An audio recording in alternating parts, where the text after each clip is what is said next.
আসসালামু আলাইকুম রহমতুল্লাহি ওয়া বারাকাতুহু। ইসলামিক টিভি বাংলায় সবাইকে স্বাগতম। রোজা কিভাবে আমাদেরকে গুনাহ থেকে বাঁচায়?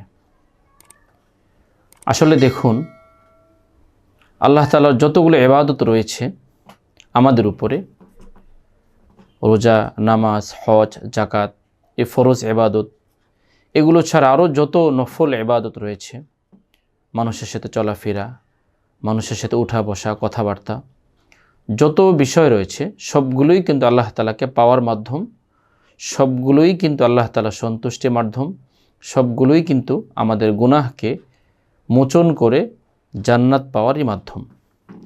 আল্লাহ তাআলা বিভিন্ন সময়ে আমাদেরকে বিভিন্ন ইবাদত দিয়ে আমাদের গুনাহগুলোকে পরিচ্ছন্ন করতে চান, সেই সুযোগ আমাদেরকে দিয়ে থাকেন।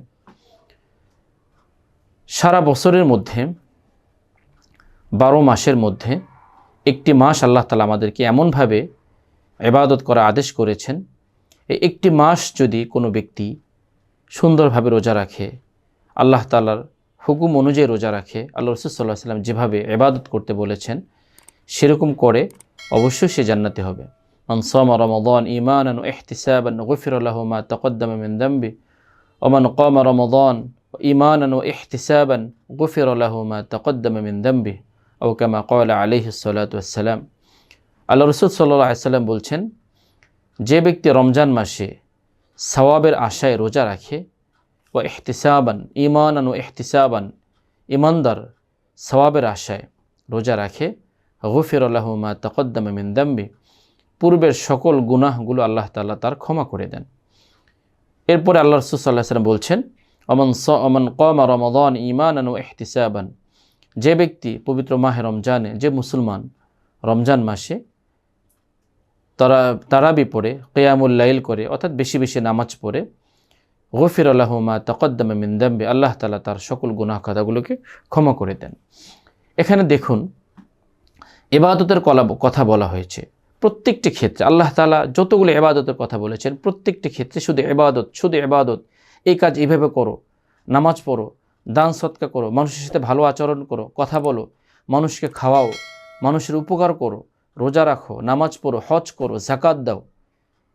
শুধু এই কাজগুলোই আল্লাহ তাআলা আমাদেরকে বলছেন, বারবার বলছেন, বিভিন্নভাবে বলছেন, যাতে করে আমরা আল্লাহ তাআলার সন্তুষ্টি অর্জন করতে পারি। আমরা যখন রোজা রাখব তখন প্রথমত আমাদের খাওয়াটা বন্ধ থাকে। আর পৃথিবীতে যত গুনাহ হয়, অধিকাংশ গুনাহ কিন্তু খাবারের সাথে সংশ্লিষ্ট। দেখুন, মানুষ পেটের দায়ে চুরি করে, ডাকাতি করে, ছিনতাই করে, অনেক কিছুই করে। এই পেটের ক্ষুধার জ্বালাই কিন্তু মানুষ এই কাজগুলো করে।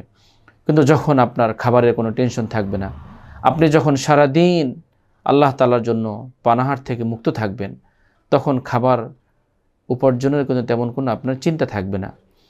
আপনি যদি একজন মুমিন মুসলমান হিসেবে আল্লাহ তাআলার সন্তুষ্টির জন্য রোজা রাখেন, তখন কিন্তু আপনার মধ্যে এক ধরনের সংযম তৈরি হবে, অর্থাৎ না খাওয়ার একটা অভ্যাস তৈরি হবে। আল্লাহ তাআলা একটি মাসে আমাদেরকে এই জিনিসটাই বোঝাতে চাচ্ছেন যে শুধু এক মাস কেন, পুরো 12 মাসে তোমরা খানাকে কমিয়ে খাও। খাবার খাওয়ার ক্ষেত্রে তোমরা সংযমী হও। কারণ খাবার বেশি খেলে মানুষের আত্মার মধ্যে গুনাহের ভাব তৈরি হয়, মানুষের মনের মধ্যে যৌবন চাহিদা অনেক বেশি বেড়ে যায়। মানুষ যখন রোজা রাখে তখন মানুষের শরীরের মধ্যে যৌবন চাহিদা কমে যায়, নিয়ন্ত্রণে থাকে, এবং অন্য পাপ কাজ করার যে শক্তি সেটা কম হয়। কিন্তু খাবার খেলে সেটা বেশি হয়। এই জন্য আল্লাহ তাআলা আমাদেরকে প্রথমেই এই খাবারের বিষয়টাকে ক্লোজ করে দিয়েছেন যে হ্যাঁ, খাবে, একটা মানুষের যেহেতু খেতেই হবে, সেই হিসেবে সীমিত সময়ে ইফতার থেকে সাহরি পর্যন্ত খাবারের অনুমতি দিয়েছেন। খুব বেশি খেতে বলছেন না, অনুমতি দিয়েছেন। এই সময়টার মধ্যেও তারাবির একটি বিধান রেখেছেন। তারাবির বিধান যখন আমাদের থাকবে, আমরা যখন তারাবিহ পড়াবো, 20 টাকার তারাবি আমরা যখন পড়বো, লম্বা একটি সময় সেখানে চলে যাবে। তো এই দীর্ঘ সময়ের মধ্যেও কিন্তু আমাদের খাবারের যে সময়টা আল্লাহ তাআলা যেখানে অবকাশ দিয়েছিলেন, সেখানেই কিন্তু আমরা খাবারের কিছু অংশ কমে যাচ্ছে, সময়টা কমে যাচ্ছে।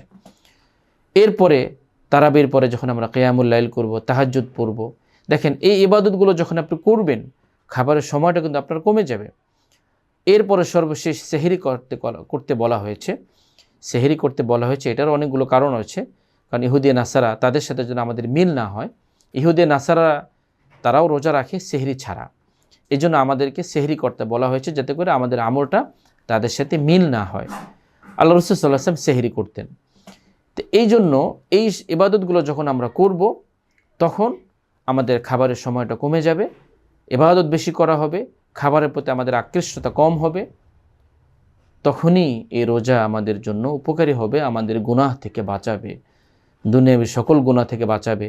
মানুষের জৈবিক চাহিদা যদি নিয়ন্ত্রণে আসে, সে অন্য নারীর দিকে তাকাবে না। মানুষের শরীর যদি খাবারের কারণে দুর্বল থাকে, সে তখন গুনাহের দিকে ঝাঁপাবে না। এই জন্য আমরা এই রোজার যে ইবাদতগুলো রয়েছে, রোজার মধ্যে শুধু রোজা রাখা না, বরং রোজার সাথে সংশ্লিষ্ট অন্য অন্য যে ইবাদতগুলো রয়েছে, তেলাওয়াত করা, জিকির আজকার করা, এগুলো যখন আমরা এর সাথে ইনক্লুড করব, তখনই আমরা দেখব রোজা আমাদেরকে বিভিন্নভাবে, বিভিন্ন ধাপে, বিভিন্ন উপায়ে আমরা রোজা অবস্থায় গুনাহ থেকে বাঁচতে পারবো। আল্লাহ তাআলা আমাদের সবাইকে তৌফিক দান করুন।